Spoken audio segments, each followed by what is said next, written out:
Welcome back, sports fans, to the only show that came back from Vancouver with a gold medal. I'm Kevin Cohen. And I'm Chris Carr. And today we're going back. And forth.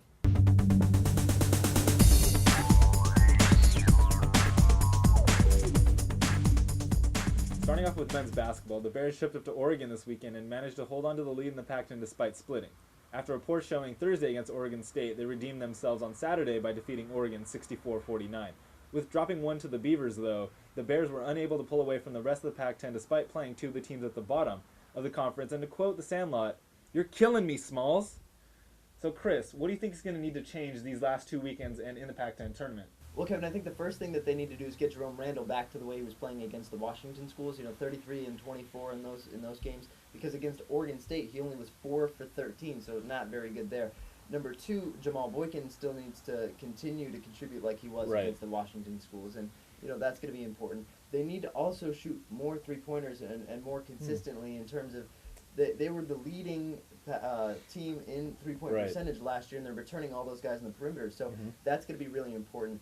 The third thing is that Mike Montgomery needs to take the Pac-10 tournament a lot more seriously because, like we were talking about a couple of weeks ago, really the only team in the Pac-10 that's going to get in the dance is the one that wins that tournament. Right. You talked about Mike Montgomery needing to take the Pac-10 tournament more seriously.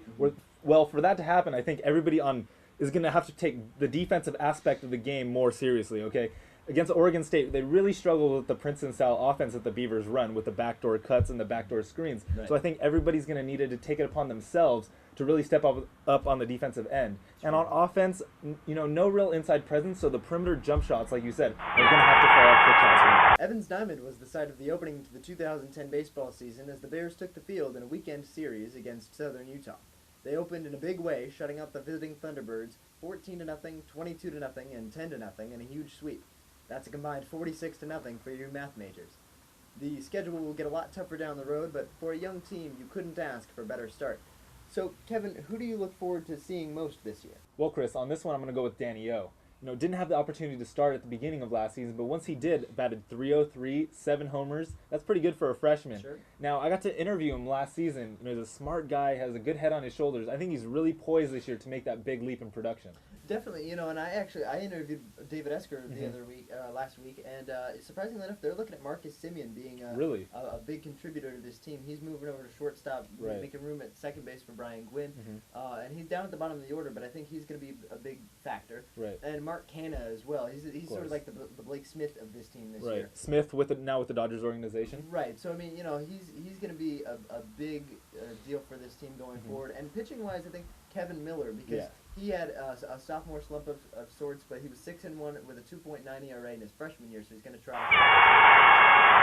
Softball season is in full swing as the Golden Bears, led by Jamia Reed and freshman Lindsey Zeigenhurt, raced out to a 6-1 start in the season. However, they have hit a little bump in the road, dropping games last Saturday to Northwestern and Oklahoma in the Louisville Slugger Desert Classic.